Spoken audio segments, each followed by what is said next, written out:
And the Spirit is at work in you, moving to make this a reality, moving to make you like Christ, moving to conform you to God. Now, you might even take that little thought in 5:1 and you could kind of spread it both directions. In chapter 4, verse 1, this whole section of Ephesians, the whole second section, which is the practical section, the first is the doctrinal, this whole practical thing began, I, therefore, the prisoner of the Lord, beseech you that you walk worthy of the vocation to which you're called. The walk concept is the whole deal in the last 3 chapters. You're to walk. That's daily life. This is your lifestyle. This is your doctrine in chapters 1 to 3. This is doctrine, now here's practice. This is who you are, this is how you live. This is what God has done, this is what you do. Walk worthy. And what does that worthy walk involve? Well, it involves a lot of things. It involves a walk in humility, verses 1 through 3, chapter 4.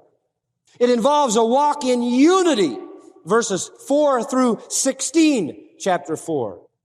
It involves a different walk, chapter 4, verses 17 to 32.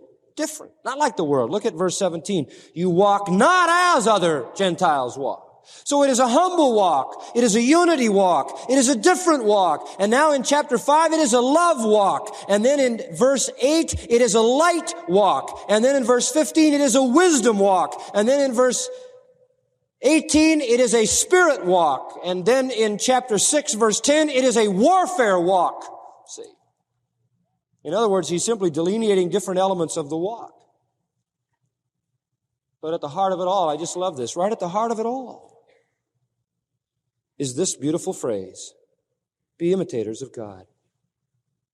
That just brings it all down. If God humbled himself in Christ, you be humble. If God in his Trinity is one, then you be one. If God is different, set apart from this evil world, then you be different. If God is love, then you be love. If God is light, then you be light. If God is wise, then you be wise. If God is guided and directed by supernatural spiritual principles, then you be. If God is the victor over Satan, then you be the victor over Satan. You be like him. That's it.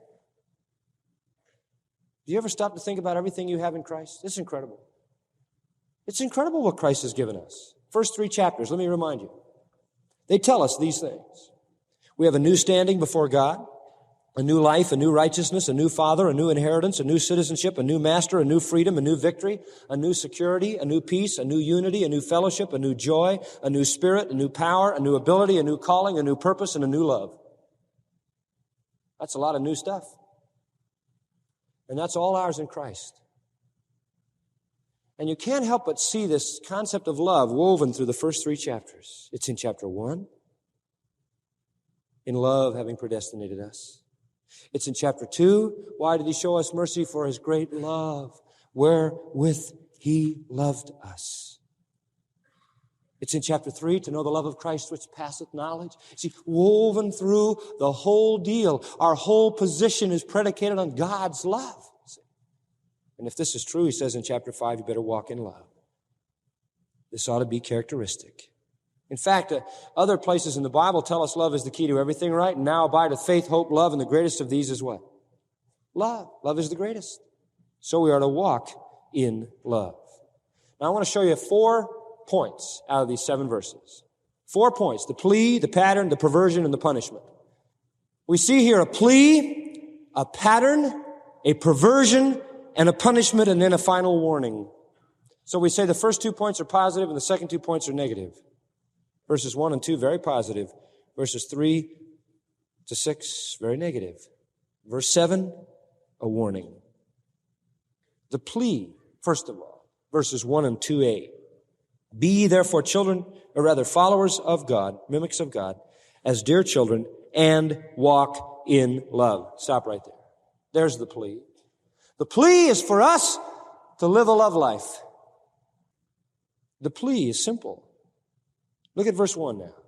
It's a command. Be imitators of God. It's not a suggestion. It's a command. And sure, you have to start from the point of sinfulness. And sure, you have to start from the fact that you can't do it. But that doesn't change the command. You gotta be what you can't be. That's where the Spirit of God comes in. But you notice the therefore?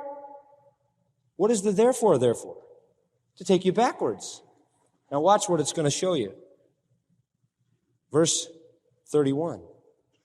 Let all bitterness and wrath and anger and public yelling and private whispering be put away from you along with all malice. Now let me tell you something, people. Those are the opposite of love. You see, all of those things preclude the fact that there's no love. When you're bitter towards somebody and you have a grudge against them and you are angry, and there's two different words used there, whether it's an outside blast and display of anger or an internal smoldering anger, or whether it's clamor where you slander somebody publicly or where you whisper behind their back, whatever kind of malice it is, that's the opposite of what he's talking about. On the other hand, those things shouldn't be there. What should be there is verse 32. Kindness, be kind one to another, tenderheartedness, and forgiveness. Those are characteristics of love. Love is kind, love is tender, and most of all, love is what? Forgiving. It is forgiving. And you see, it is a lack of forgiveness that makes bitterness. It is an inability to forgive that makes wrath and anger. It is an inability to forgive that makes you slander people and whisper behind their back and hold malice against them. It's because you don't forgive them that you hold those bitternesses and those grudges. And the reason you don't forgive them, folks, frankly, is that you don't what? You don't love them. So what he's saying here is, put away all of the anti-love stuff. Don't let that characteristic be manifest. Don't have characteristics of an unloving heart, but have characteristics of a loving heart. He doesn't mention love in verse 32. He mentions kindness, tenderheartedness, and forgiveness. And just to be sure you don't miss where that comes from, he says, therefore, in order to be kind, in order to be tenderhearted, and in order to be forgiving, you must imitate God in this regard. You must walk in what? Love. Because it is love that is kind, it is love that is tenderhearted, it is love that is forgiving. It is non-love that is bitter, angry, wrathful, clamorous, vicious, and malicious. So it's a therefore that takes you right back. The central thought is forgiveness, people. And let me take that and kind of force it into your mind a little bit. Listen to me. Measure your love today, would you? There are a lot of ways we could talk about it, but let's deal with the text as it appears.